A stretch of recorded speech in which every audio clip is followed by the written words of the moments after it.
நம்ம தாத்தா வந்து டப்பிங் செட்டில் இருந்த ஒரு பிக்சர் வந்து ஷேர் பண்ணியிருக்காங்க, ஒரு அப்டேட்டு.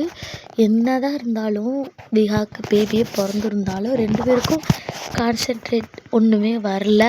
2 பேத்துல யாருமே இன்னும் முழிச்சு பார்க்கல. அதனால கொஞ்சம் சீன்ஸ் வந்து வச்சுருப்பாங்க. எப்படியுமே இந்த ஒரு வீக்கு இந்த வீக்கு முடிய இன்னும் ஒரு 2 நாள் 3 நாள் தானே இருக்குது.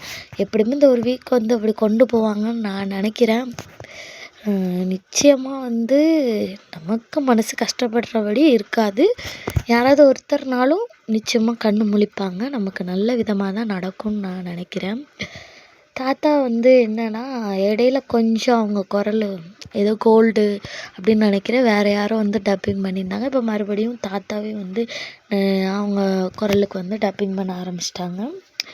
எனக்கு என்னென்னா வந்து ஒரு சில ஆக்டர்ஸ்க்காக டப்பிங் பண்ணுறாங்க, நிறைய பேர் நேச்சுரலாகவே பண்ணுறாங்கல்ல, அதெல்லாம் வந்து பாராட்டி ஆகணும். தாத்தாவோட ஆக்டிங் எப்போவுமே வந்து பெஸ்ட்டாக தான் இருக்கும்.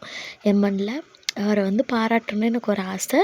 அதனால தான் வந்து தாத்தாவோட ஆக்டிங் எல்லாமே சூப்பர் ஃபேக்டாக இருக்கும், ரொம்பவே நல்லாயிருக்கும்.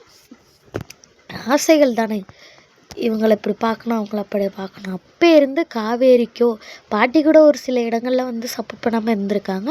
ஆனால் காவேரிக்கோ விஜய்க்கோ சப்போர்ட்டர், பெஸ்ட்டு சப்போர்ட்டர் அப்படின்னா வந்து நம்ம தாத்தா தான். இப்போது தாத்தாவுக்கு வந்து அவார்டு கொடுக்கலாம் அப்படின்னு சொன்னால் பெஸ்ட்டு தாத்தா அப்படின்னு சொல்லிட்டு அவார்டு கொடுக்கலாம். இல்லைன்னா பெஸ்ட்டு சப்போர்ட்டிங் ஆக்டர், அதுக்கு வந்து தாத்தா வந்து ஒர்த்தான ஒரு ஆக்டர்னு நான் வந்து சொல்லுவேன். ஏன்னா வந்து அவ்வளோ சப்போர்ட்டிங்காக வந்து பண்ணிக்கிட்டு இருக்காங்க அவங்களோட நடிப்பை. இனி வர்ற இதில் வந்து அவங்க நடிப்பை பெஸ்ட்டாக கொடுப்பாங்கன்னு நான் நம்புகிறேன். இதேமாரி அப்டேட்ஸ்க்கு நம்ம சேனலோட இணைஞ்சிருங்க.